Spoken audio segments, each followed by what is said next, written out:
6 de cette proposition de loi. Alors, j'ai pas vu la proposition, mais c'est une condamnation au pénal, on est d'accord, pas au civil. Oui. Okay. Oui, tout à fait, c'est une condamnation au pénal. Donc dans 0,7% des cas, quoi. Et puis au-delà de ça, on est très loin de. Enfin, c'est pas du tout le droit positif, quoi. On est très loin de ça. C'est un projet d'un sénateur qui n'est pas inscrit à l'ordre du jour ici. Enfin, voilà. Donc, on peut pas prendre ça comme étant quelque chose qui existe. Si vous me permettez, enfin, Allez-y. Oui, je vais avoir en réalité trois grandes salves de questions. Autour de la prévention et autour du référent VHS-SS. Bon, moi j'ai pris connaissance du document des fiches outils. C'est effectivement très complet. C'est assez bien fait. Mais la chose qui nous apparaît très forte, c'est le hiatus qu'il y a entre les règles, déjà, les règles du droit du travail, la façon dont vous les avez déclinées, la façon dont vous avez fait ces fiches outils et ce qu'on peut entendre des gens qu'on a auditionnés sur visiblement la réalité et surtout parfois, et je pense aussi aux personnes du groupe Respect qui ont travaillé aussi et qui se sont retrouvées dans des situations avec une sorte de sentiment de ne pas avoir les éléments et de ne pas être en compréhension suffisante de tout simplement le cadre légal et le code du travail. Déjà, alors première question liminaire, où sont les hommes ? C'est une question, vous êtes seulement 40% de femmes dans votre métier et aujourd'hui vous êtes 100% de femmes. Je pose la question, voilà. Est-ce que les producteurs hommes dans vos structures s'intéressent à ces sujets ou pas ? Première question. Je pense que c'est pas neutre hein, que vous soyez que des femmes ici. C'était ma première question. Bon, alors plus spécifiquement, le producteur et l'employeur des salariés permanents et intermittents sur un tournage. Le directeur de production, donc qu'on a auditionné, il assure la direction et l'organisation générale du travail sur le tournage.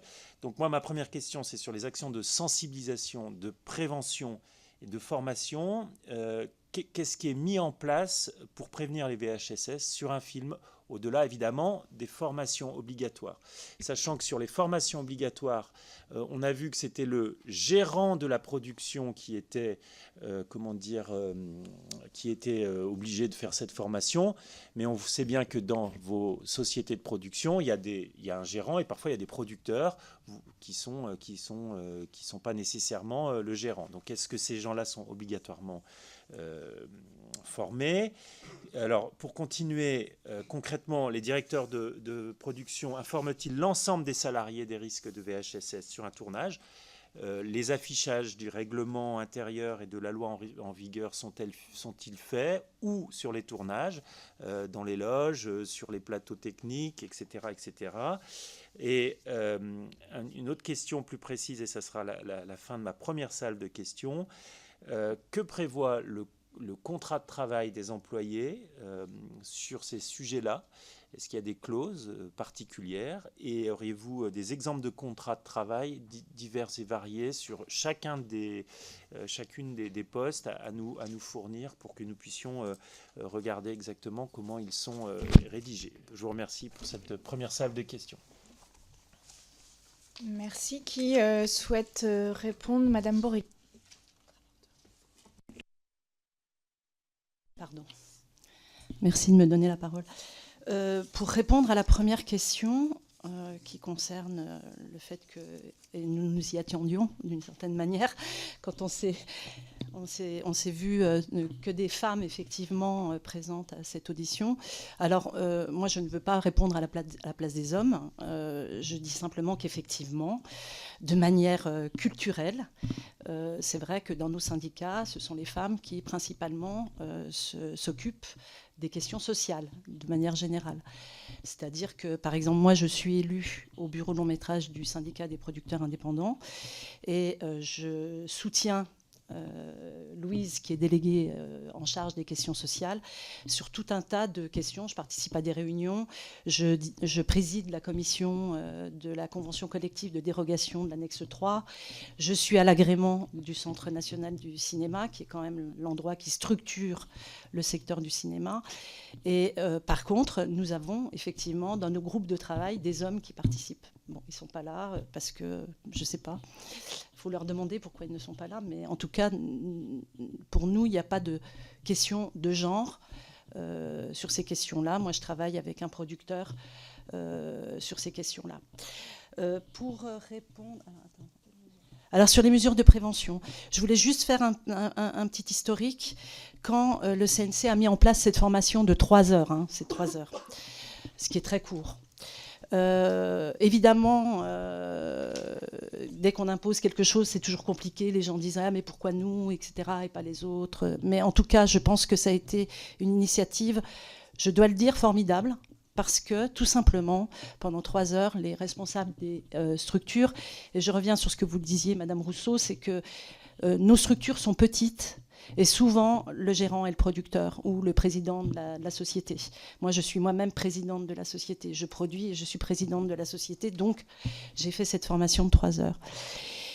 Et c'est vrai, il faut l'avouer, que nous avons été surpris par le champ, entre guillemets, de notre responsabilité. C'est-à-dire que tout le monde était d'accord pour se dire que sous le contrat de travail, bien évidemment, l'employeur est responsable de la santé et de la sécurité de ses salariés. Mais quand nous avons appris qu'à partir du moment où on déplaçait une équipe, qu'elle était donc en mission pour nous, on a compris que même sur les temps hors travail, en fait, nous étions aussi responsables. Et tous, parce que vous le savez, le cinéma, c'est un savant mélange entre de l'affectif, du professionnel. Les gens sont loin de leur famille, souvent, puisqu'ils vont tourner loin de leur famille, donc se constitue, entre guillemets, une collectivité que moi, parfois, j'appelle la colonie de vacances, et où on oublie un peu la frontière entre le milieu professionnel et le milieu privé. Donc cette première formation a été très importante pour une prise de conscience des chefs d'entreprise et des producteurs, productrices.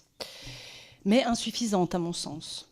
C'est-à-dire que, par exemple, Laetitia et moi, nous avons, sans se concerter, suivi une formation complémentaire de 3 jours offerte, et nous en sommes heureuses et heureux, offerte par notre organisme de formation, l'AFDAS, pour compléter, entre guillemets, ce qui avait été dit et nous rappeler, parce qu'on oublie aussi, nous rappeler quelles étaient les règles, les définitions, qu'est-ce qu'un harcèlement sexiste, qu'est-ce qu'une agression sexuelle, etc.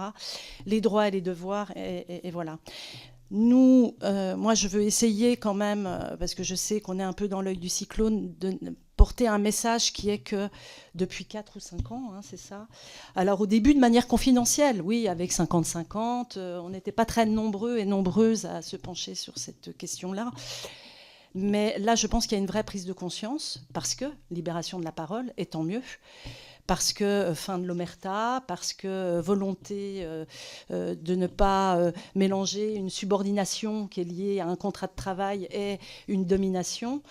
Je pense qu'il y a un mouvement de la profession des producteurs, quand même, contraints et forcés ou volontaires, mais vers ces formations et le fait qu'il y ait de moins en moins de violences sexistes et sexuelles.